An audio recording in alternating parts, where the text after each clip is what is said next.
Aries, this is for you. Okay, para sa mga Aries. Ngayon is October 29, 2024, guys. Tingnan natin ang inyong mga nakaraang pag-ibig.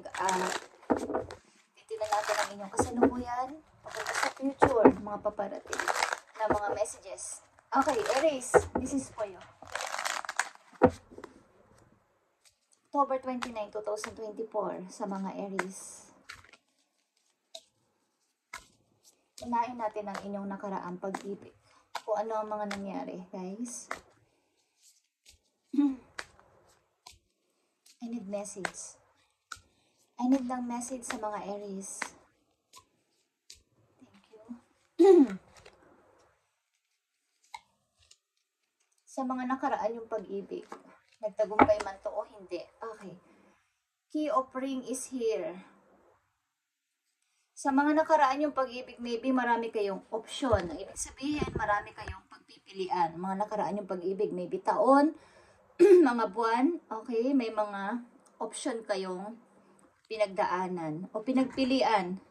At ang ilan din sa inyo ay may yung mga panandalian na pag-ibig. Ibig ko sabihin is, inibig nyo ng ilang buwan lang, okay? At nagtapos na. Or may to say, may nangyari but hindi nagtagal ang pag-ibig. Okay. So, sa mga nakaraang pag-ibig ng mga Aries, okay, ang ilan sa inyo ay heartbroken, deeply hurt and sad. Okay, ang ilan sa inyo, Aries, ay feeling lost. Sa mga nakaraan yung pag-ibig at nakakaranas kayo ng despair, mga breakup. Okay? At nadidiling din kayo sa inyong twin flames. Yin and yang. Okay? So, maaaring maaaring nakarelasyon nyo ang tao na to na tinuturing ninyo ang twin flames. At until now, hindi nyo pa rin makalimutan ang person na to. O maaaring nagkalayuman kayo pero meron kayong communication pa din o may connection pa rin kayo sa isa't isa. So, titingnan natin yan sa inyong kasalukuyang message. Okay, Aries? Sa mga nakaraan nyo rin pag-ibig, mga nagtapos. The relationship is over. Mga nagtapos, mga relasyon na immature. Okay, Aries? So, tingnan natin ang maaaring mga dahilan kung bakit nagkaganito ang relation sa nakaraan. Maaaring maraming taon na, buwan o kahit linggo pa lang. Okay? Sa mga Aries na gusto mong bigyan ng mensahe today, October 29, 2024. Sa mga Aries na gusto mong bigyan ng mensahe, bigay mo ang tamang message sa kanila. Aries. Okay. Bakit nagtapos ang relasyon ng mga Aries sa mga nakaraang taon o buwan? Tignan natin ang mga maaring dahilan, guys. Marilang sa inyo ay nagtapos ang relasyon sa inyong asawa at ang inyong anak ay nasa inyong asawa o kinakasama o naging kasama sa buhay. Okay? Mga naging dahilan, maaring pagtatampuhan ng walang kinahinatnan. Naghihintay kayo ng effort mula sa tao na to, but hindi dumarating o hindi siya nagbigay ng effort. Kaya nagtuloy-tuloy ang inyong paghihiwalay. Okay? Queen of Pentacles. Pagka-busy nyo sa work at pagtulong sa ibang tao, ang mga ilang dahilan ng inyong hindi pagkakaintindihan ng inyong person. Maaaring busy kayo sa pagpaparami ng inyong ipon at ng inyong trabaho. So, yung inyong time ay parang hindi na balance sa inyong pag-ibig at sa inyong career. The Emperor. Maaaring tutol ang inyong magulang o tatay ninyo, father ninyo sa inyong relation. Or, meron ditong control issue sa inyong naging relasyon. May control issue. At maaaring mas matanda sa inyong nakarelasyon. At hindi nagkakaunwaan. Hindi nagkakaintindihan. Parang laging siya ang nasusunod sa inyong tahanan. Siya yung laging parang superior. Ibig ko sabihin siya yung hari o reyna sa inyong bahay. Parang ang isa lang ang nasusunod at wala kayong boses sa inyong relasyon. Okay. At Sa ulit-huli, maring ilan sa inyo is namimiss ang inyong bonding. Lalo na ang pagpunta nyo sa kasama kayo pupunta sa simbahan or something sa isang pasyalan na malaki ang naging memories dito sa inyo. O parang memorable itong place na to para sa inyo. Kay Aries, sa mga nakaraan yung pag-ibig, ano pa ang mga naging dahilan ng inyong pag-ihiwalay o something na hindi pagkakaintindihan?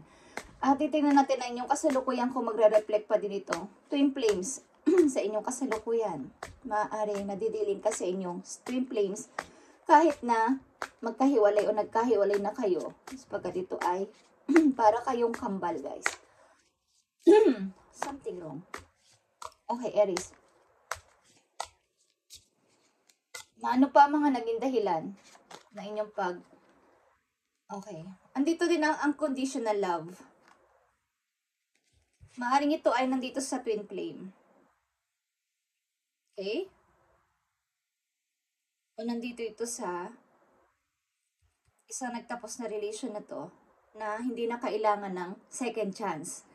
But the love between you and your person is eternal. Nothing and no one can take it away from you. Parang hindi pa rin siya mawala sa isip nyo, Aries, o vice versa. Maring meron ditong nagbigay ng singsing sa inyo o meron kayong binigyan ng singsing, vice versa, okay? Na hindi natuloy ang kasal o something pangako na bibigyan kayo ng singsing, something proposal, okay?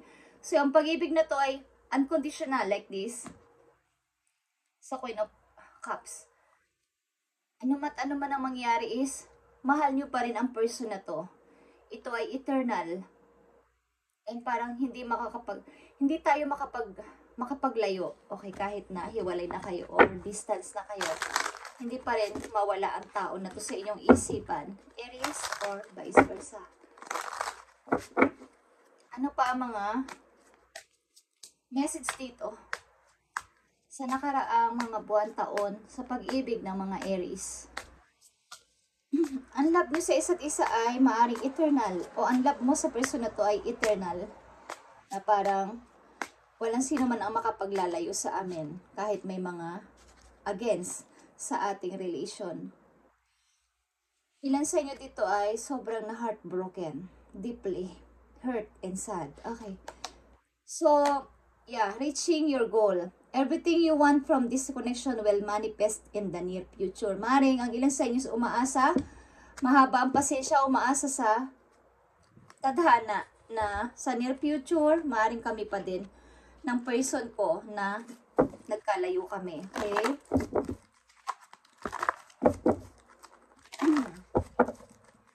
Maring ito ang inyong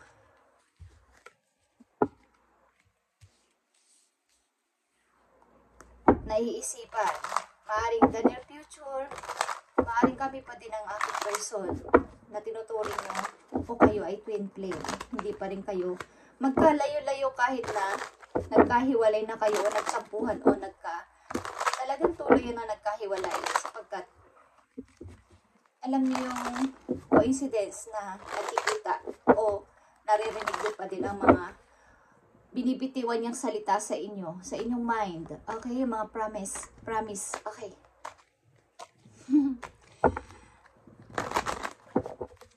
Tingnan natin ang inyong kasalukuyan, guys. Kasalukuyang pag-ibig ng mga Aries na nandito sa reading, na gusto mo bigyan ng message para magkaroon sila ng guide sa kanilang routine, everyday routine. Tingnan natin ang inyong kasalukuyang pag-ibig. Kung ano man ito, guys, maaaring ito ay mangyayari pa lang o nangyayari na sa inyo. Okay? So, maging aware kayo sa inyong relation. Kasalukuyang pag-ibig ng mga Aries, kayo ay happy. Ang ilan sa inyong nandito sa reading, happy kayo sa inyong relation as kayo ay mag-asawa na o nag-iisip kayong bumuo ng family with kids or bumili ng bahay.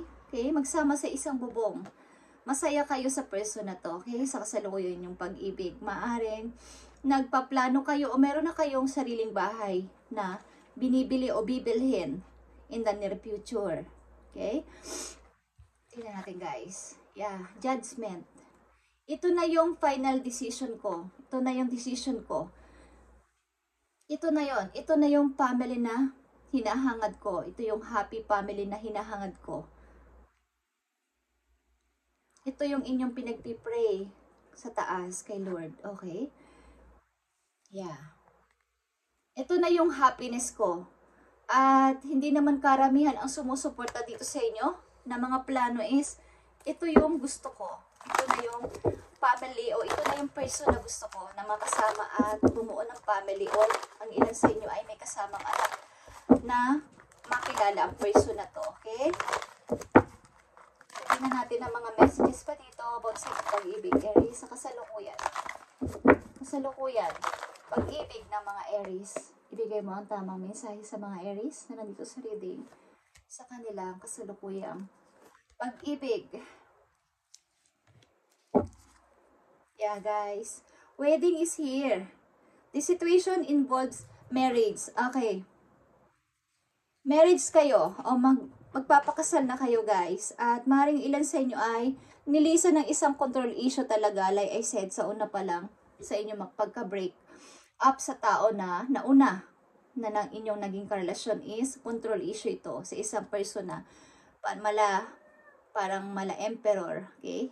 Gusto niya siya yung nasusunod sa loob ng bahay palagi, wala kayong boses. Maring nilisan nyo ang person na to, isinama nyo inyong anak or mag-isa lang kayo. Okay? At dealing talaga kayo sa inyong soulmate or talagang soulmate or yin and yang. Okay, twin flames. Tingnan natin, Aries. Yeah. Ito ay real. Your feelings are real and worth exploring. Ito ay romantic feelings, guys. Sa inyong kasalukuyan, romantic feelings ito. Both of you is nagmamahalan. Both of you is pareho kayo ng feelings. Totoo, real. Okay? Yeah. Pay attention to the red flags. The signs are cautioning you. May mga kailangan lang kayong ingatan sa mga paparating na tao sa buhay ninyo, maging ito man ay galing sa past o sa inyong kasalukuyan, na maaaring sign ito na kayo ay parang sinasabihan ng inyong guides na ito ay red flag na, Aries. Okay? Ito ay red flags na. Okay? Titignan natin yan. So, kayo talaga ay mai-engage. Your love life is ascending to the higher level of commitment, Aries. Sobrang anlakas ng inyong message sa pagpapakasal. Okay? Parang ito na yun, guys. Ito na yun. Pagbuo ng isang masayang family. 10 of Cups, Judgment, and 6 of Wands. This is your happiness talaga. And freedom. Ito yung pinili mo at sinusuportahan ka lang naman ng mga ilan-ilan mong friends and family. Hindi naman karamihan. Okay. So, engagement is here and wedding. Napakalakas, guys. Okay, Aries. Magsaya ka na sapagkat ito ay real. Dito fantasy. Okay, Aries. Tingnan natin pa mga message dito na papunta sa future ninyo. Okay? Maaaring ito man ay paalala o mga signs na dapat ninyong tandaan sa inyong tutunguhin, okay? O journey sa buhay ninyo, okay guys? May kinalaman man to sa pag-ibig nyo o situation nyo sa inyo sarili o sa mga taong involved sa buhay ninyo. I need message for Aries. I need message for Aries. Thank you so much. Thank you, Spirit Guides. Yeah, guys. Lumalabas ulit ang 10 of Cups, guys. And the Lovers. Sobrang napakaganda, Aries. Sobrang napakaganda. Talagang real ang pagmamahal sa'yo ng person na to at maaring in love kayo sa isa't isa. Mahilig mag-gift ang person na to. At ito yung pinapangarap mo. Parang dream come true na to para sa'yo. Mag-ingat lang kayong mainganyo sa isang mga paghihikayat na mga dadami yung pera mo dito, Aries. Sumali ka dito or mag-invest ka dito. Mag-ingat lang kayo dito, guys. Okay? Just say. Mag-ingat lang kayo sa mga paparating na ganyang message sa inyo. Mag-ito man ay online or galing sa isang malalapit ninyong mga kakilala o pamilya na mag-invest ka dito para lumaki ang kita ninyo kaagad. Mag-ingat kayo sa mga pyramid something. Okay? Aries, mga message for you. Yeah. Nandito ulit ang Queen of Cups. Nananatili ka nagmamanifest sa iyong pangarap at sa iyong adhikain sa buhay. Pinagpapatuloy mo ang pagpipray at pagme-meditate something. Guys, kayo ay nagpipray na nagpipray. Sobra yung inyong pasensya. Sobra yung inyong faith kay God. Okay? Aries? Yan, nakikita nyo to. Sabay kayo ng tao nito kung saan kayo pupunta. Pareho kayo ng gusto sa buhay. Mahilig kayong sa mga adventure. Yung pag-hiking, maybe gusto rin ng ilang Aries sa inyo at ng iyong partner is pareho kayo ng gustong gawin. Or mayroon kayong plano with friends na pumunta sa isang unknown na place na parang pangarap din ng maraming puntahan. Parang ang ilan kasi sa inyo ay adventurous. Okay? Mahilig din kayo mag-jogging, something walking, running. Okay. So, mahilig kayo sa mga sports. Ang ilan sa Aries na nandito is conscious sa inyong mga health, sa inyong katawan. Gusto nyo ay kayo ay sexy or may mga, yung paglalaki kayo is wala kayong masyadong malaking tiyan. Okay lang, Aries? So, ito yung inyong mga paparating na message o mga dapat ninyong malaman. Page of Wands. Marami kayong gustong gawin at pinaplano, guys, na may kinalaman sa inyong passion. Okay. Sa mga Aries na nandito sa reading, talagang positive ang inyong reading. Okay? Positive na napakaganda, guys. At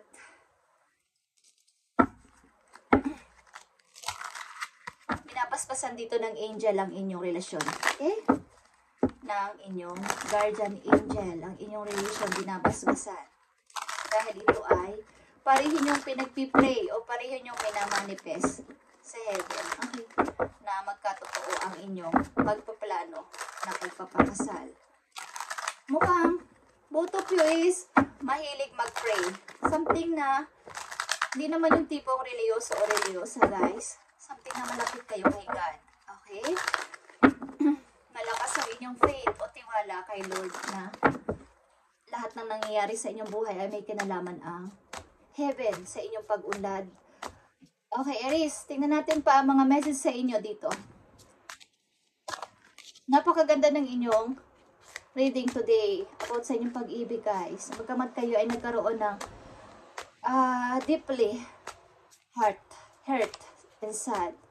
Masyado kayo yung nagkaroon ng broken o pagka parang na-lost, feeling alone sa inyong mga nakaraan na pag-ibig ay napakaganda ng paparating sa inyo, lalo na sa inyong kasalukuyan na nangyayari. Ito ay dream come true para sa inyo. Meron ditong dalawang 10 of cups, guys. Ito ay 100% sure na kayo ay ikakasal. Nandito din ang engagement and wedding.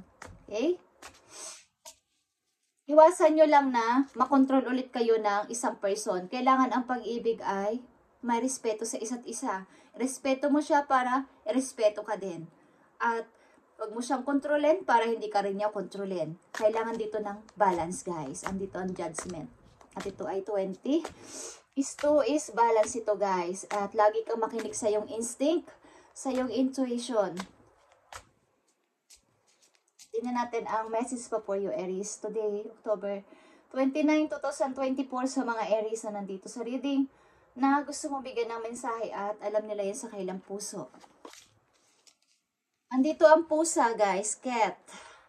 You are being encouraged to develop balance, okay? Nandito na naman ang word na balance. Thank you, Spirit. Between independence and time to togetherness. This also indicates that you would greatly benefit from a profound journey of self-discovery.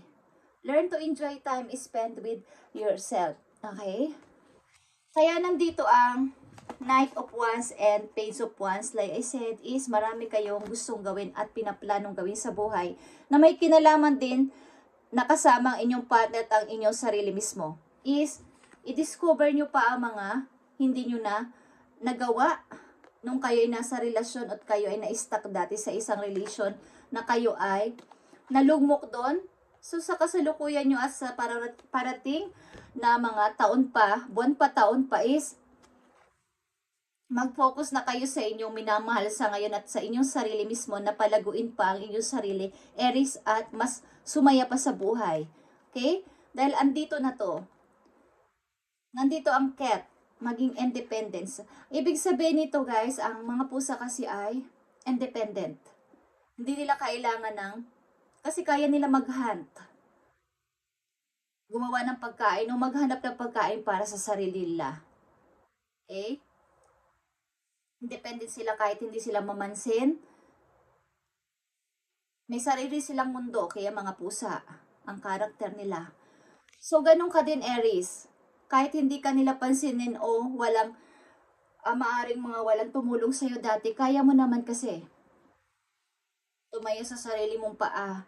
At kaya mo talaga. At ang iyong instinct ay laging accurate. Okay? Nararamdaman mo ang paparating na mangyayari sa'yo. Something. Kaya, na-handle mo ng maayos ang situation sapagkat alam mo na ito na yung nararamdaman ko kasi. Kaya nandito ang pay attention to the red flag is alam ng tadhana. Okay? Nakaguhit na yan sa iyong palad na maaaring may mga pagsubok mang paparating sa'yo, kaya mo tong i-handle. Kaya una pa lang, napaparating pa lang ito, mga problema mo is may mga sign ka na dapat na maging aware ka sapagkat ikaw ay kailangan makinig sa iyong intuition palagi, Aries. Okay? Bigyan mo lang ng balance ang iyong pagka-busy, ang trabaho mo, personal life mo, at mga pagmamahal mo sa kapwa mo, sa mga magulang mo, sa kapatid mo, sa minamahal mo, sa lovers mo, okay? At sa sarili mo mismo, okay? Sa sarili mo mismo, bigyan mo ng balance ito, Aries. Ako ay nai-excite sa inyo. Napakagandang nangyayari sa inyo, guys. Sa mga Aries na nandito sa reading, ako ay nai-excite sapagkat masaya ako kapag masaya ang kapwa ko, guys. Okay? So, bigyan ninyo ng malaking porsyento ang inyong sarili mismo. Okay, Aries? Thank you and God bless sa inyong lahat, guys. At isang message na lang dito para sa inyong pag-ibig.